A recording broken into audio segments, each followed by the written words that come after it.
What's up, how we doing? Today we are going to be talking about the concept of the economic food chain. It is a concept that I kind of came up with by myself, but I assume that it already exists somewhere else. I just don't know the exact term for it. Um, so you're probably, I suppose you're familiar with the idea of a normal food chain, right? So we've got the wolf eating the fox eating birds, and the birds eating the flies, and flies eating worms or like garbage or whatever the fuck they eat,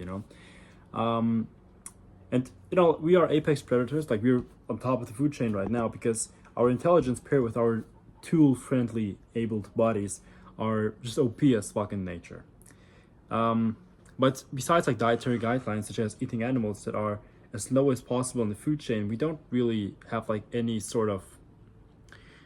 don't really have any use for it anymore. It's not really a thing that necessarily affects us in any way whatsoever. But what if I told you that there's another food chain that highly affects our day-to-day lives? And that, my friend, is the economic food chain.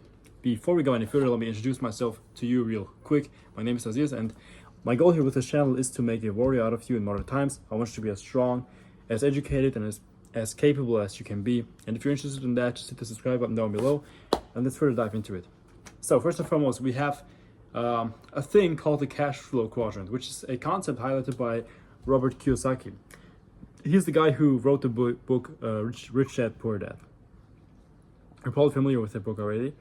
And within that cash flow quadrant, he displays 4 ways to generate income. The first way is being an employee, so simply just having a normal day-to-day job. Very simple. The second group of people are self-employed people, small business owners. Think like having a small like a really small restaurant, hairdressers, and I also think that like doctors and scientists or just people having somewhat higher positions within companies fall into that category because they have a sort of similar amount of responsibility and they get a similar amount of pay at the end. In the third category, we have big business owners, so people running businesses that generate a massive income. Think owners of restaurant chains or clothing chains. These scale a very great amount of money. So an example would be the guy who owns Five Guys or so. And number 4, at last, we have investors. So people who let their money work for them. Those people have so much money that they can generate their main source of income through simply letting the money do the work. An example would be pumping 100K into an index fund, for example, which gives a revenue of 5%. So in that case, that would be like $5,000 or euros or whatever, and you just generated a good monthly income of a self-employed guy or a doctor. So those are people that can already make their money work for them full time. And if you want to know, like, if you want to go more in depth about this, I recommend you read the Rich Dad Poor Dad. But this just illustrates a hierarchy very well and gives you a general idea of what the food chain could look like. But I believe that there's a deeper meaning than just pure economical values, such as how much money you make. Let's first and foremost clarify who's on top of the food chain. And the answer is the people who run the world. So I obviously don't know exactly who these people are, but on paper, those people are corporations such as Vanguard or BlackRock, which are shareholders in everything. So virtually everything just kind of belongs to them, like whether you buy food, furniture, clothing, like trips, vacations, or whatever, they always get a piece of the cake, right? So we can say that on paper, those gigantic companies that are shareholders of practically everything, they're on top of the food chain because they're untouchable at this point. They just kind of, they just run everything, right? So now that we've set the standard for the very top of the food chain, you most likely believe that a regular worker who's like, the regular workers at the very bottom, yeah, that's like the first thing that you would assume. And you're right, but only to an extent. You see, our current economy is not just based on how much money you have. Our economy these days is largely based on attention.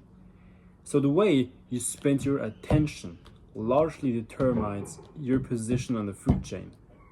And think about it, most sources of income are not even real.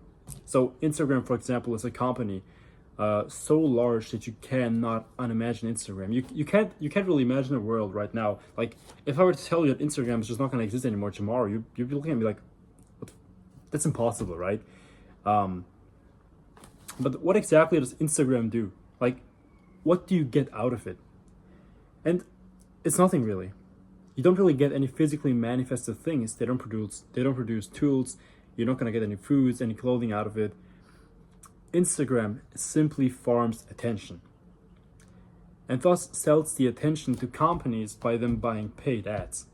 So imagine a fishing boat just like pulling a gigantic net through the ocean and then putting all these small shellfish and stuff up for sale. This is exactly what companies like Instagram, for example, do with you, or your attention to be more precise. And I'm saying this in a non-judgmental way. It's not necessarily a bad thing. It's just a simple trait that you agree on. If I watch an educational video like you are right now, for example mine, you're watching my video to learn about our current day's food chain. You're trading off your attention and time to get my ideas and my input. So it's just a basic exchange, and it's like nothing to be ashamed of. The problem lies within the inflationary use of your attention. So why are so many people poor? In the Western world, you can't get by through having a normal job and being kind of smart with your expenses. Like, people are saying that the economy is declining, and it is, but if you're from a Western world, bro, you're fine off. Like, come on. But many people still remain poor because of mindless, wasteful consumption of products. So we've got like people wasting their money on fast food, which is actually expensive as fuck these days. Like a fast food meal costs almost as much as a proper meal in a restaurant. Buying unnecessary amounts of clothing, gambling, alcohol, drugs, clubbing, and so on and so on. You're just devaluing your time and your effort that you're putting into work.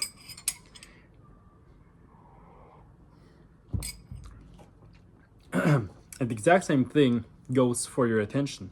So a friend of mine sent me a link to a TikTok, and I clicked on the link and I saw like the main video, a main video in the corner, right, and like right below there was like a GTA gameplay. You know when there's like the car drifting to keep your attention there, which is kind of like pretty normal these days. But on top of it, it had like fucking print like. In principle, it's the same thing, but instead of like GTA, you know when like there's like this Minecraft hopping, like this guy hopping on blocks in Minecraft, this type of video, and on the side of it there was a guy like fingering a donut, like making the hole inside it. So it was complete giga brain rot. The fact that this guy, I love you by the way, watched that abysmal brain rot. So bro, imagine you have 3 fucking clips to keep your attention there on top of the actual video, which was a 1-minute clip, which was kind of like fast paced anyway, and you needed 3 videos to keep your attention on there. And this guy like watched that entire thing and ultimately decided to send it to me so that we can brain rot and inflate our attention together. Bro, that is fucking absurd. Like at this point your attention span is just virtually non-existent. And another example is another friend of mine who is a great guy, by the way. He sent me a reel of a girl in like wearing a really tight Spider-Man suit, doing like street service and service, and the reel was mildly funny. So like normie humor. It's like something that you would smirk at, but I kind of need something more complex to laugh at. Yeah, because my humor's already like kind of fucked. Anyway, and I kind of like this suit was just a bit too tight. I kind of smelled that she is actually promoting her OnlyFans. So I clicked on her profile simply to confirm my biases, and I was right. She did in fact have an OnlyFans link in her bio. So motherfucker just sent me an advert for a girl's OnlyFans. He wanted me to watch an ad. Bro, imagine I sent you a fucking ad for like, I don't know, like glass or something. You'd be like, what the fuck are you doing to me? They did the exact same thing. I mean, if you think about it for long enough. And most creators online want to sell you something, which is completely fine. The basic principle is that you give some value away for free, and add for your product, which people have to pay for, that even gives you more value. That's completely fine and a great way to market yourself. In fact, the OnlyFans girl is actually a really, really good businesswoman. Like, in that sense, I respect her. But bro, the audacity as my friend to waste your attention on an OnlyFans ad and then send it to me so that we can collectively waste our scarce attention is pure fucking bananas.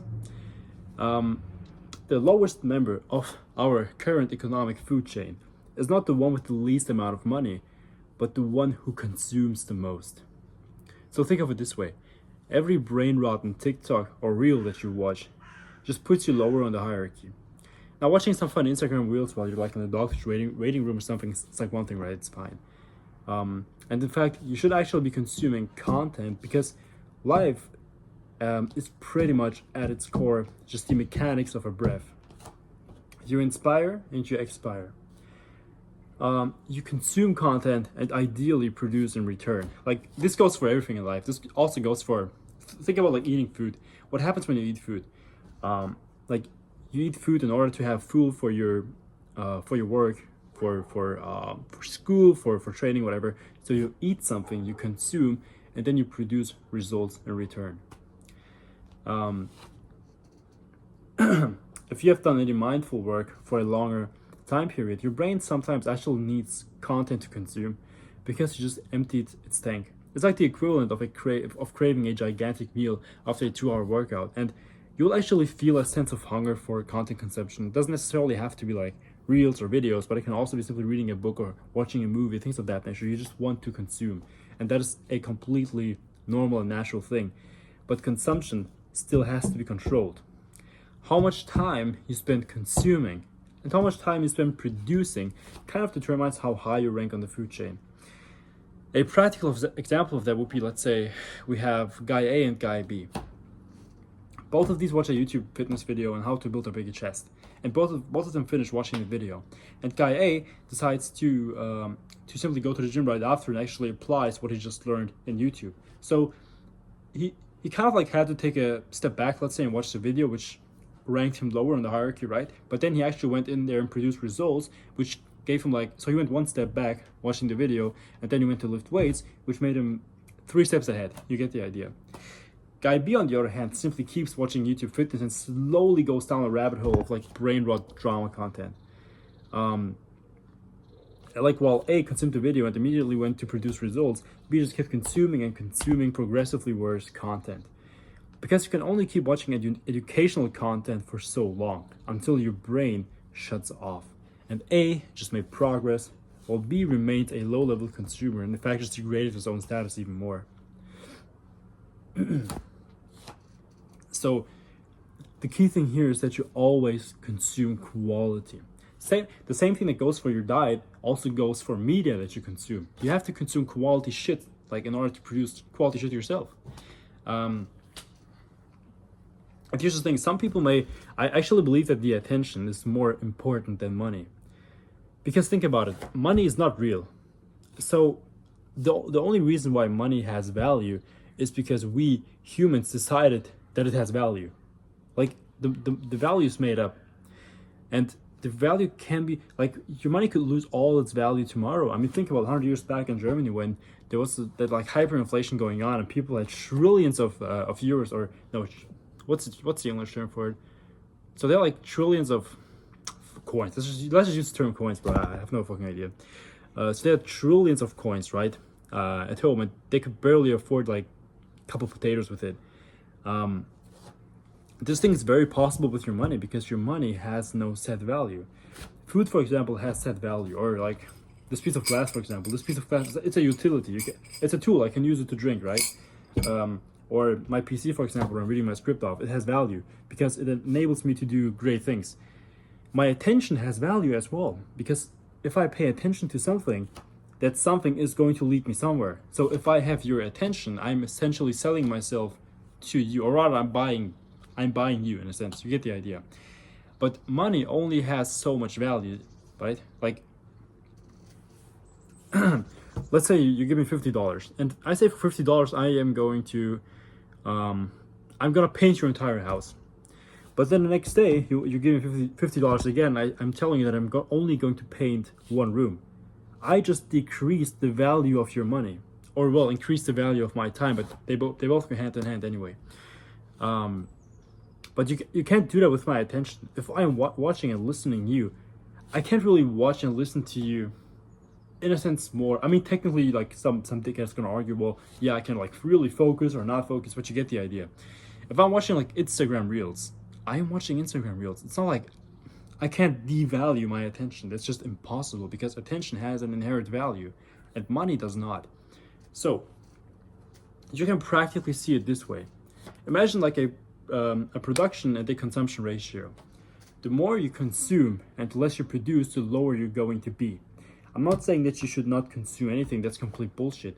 I would say like most people should have a, well, it kind of depends on how old you are, how skilled you are and stuff. If you are a really old man who's already experienced lots of things, who's already seen and learned lots of things, you're most likely not going to consume that much because like your database is kind of full, right? And if you're like a 12-year-old, you can consume a lot, of course, because you still have to learn. But if you have like a 50-50 approach, so that you watch something, you learn something, and obviously you can consume things for pure entertainment as well. But let's say you watch YouTube videos, and YouTube has lots of educational content to offer. That if you watch something, you have to produce something in return. That's kind of the way to go about it. That's like the way that I'm trying to go about it. Obviously, I'm not doing it like, it's kind of hard to do it perfect, yeah, but that's how we should think about it, generally speaking. So to kind of just wrap it up, your attention determines your place in the hierarchy. Bro, next time you're watching like brain dead Instagram reels, and bro, I love brain dead Instagram reels. They make me laugh like nothing. And if you're let's say stuck in a place where you gotta wait or you have like some spare time left, it takes like 10 minutes of your day to simply watch some funny reels and laugh. It's all fine, bro. It's all fine. But if you actually have to do something productive and you keep procrastinating and watching bullshit reels, I want you to like repeat to yourself that you're literally devaluing your worth, your value as a human being. You're literally decreasing the value of you as a human being the more you keep wasting your time and your attention. Like, once that concept just kind of occurred to me, I was thinking to myself, bro, I have to stop watching this shit. You know, like sometimes you kind of relapse, yeah, but on a grand scale, bro, stop consuming so much fucking content. Be picky and choose quality content, because quality content will actually just by default make you consume less, because you can only consume so much educational content. If I'm telling you to watch an educational video that's like 20 minutes long, you're kind of just done. Like if I'm sending you another video, then you're not really going to absorb much of the information anyway, and your ability to comprehend information is going to be set, but also your desire to consume, like your hunger, your content hunger, is going to be set as well. It's kind of the equivalent of, like, if you eat a proper meal, you're going to be full for a long time. But if you eat candy, you're just going to be hungry all the time because you get these constant spikes and crashes. If you, on the other hand, ate a proper meal, your blood sugar is like going to go up gradually and you're going to feel satiated for a very, very long time. And bro, life has so many, like, life is mirroring itself in so many aspects. I always want you to try to think of analogies, because content consumption and food consumption work the exact same fucking way on a very fundamental basis. Yep, and I'm going to wrap up this video right now. I'd really love to hear your thoughts and comments. Your thoughts and opinion. Jesus Christ, the sun is just melting my brain. I'm quite heat sensitive. I would like to hear your thoughts and your opinions in the comments down below, and I wish you a fantastic day.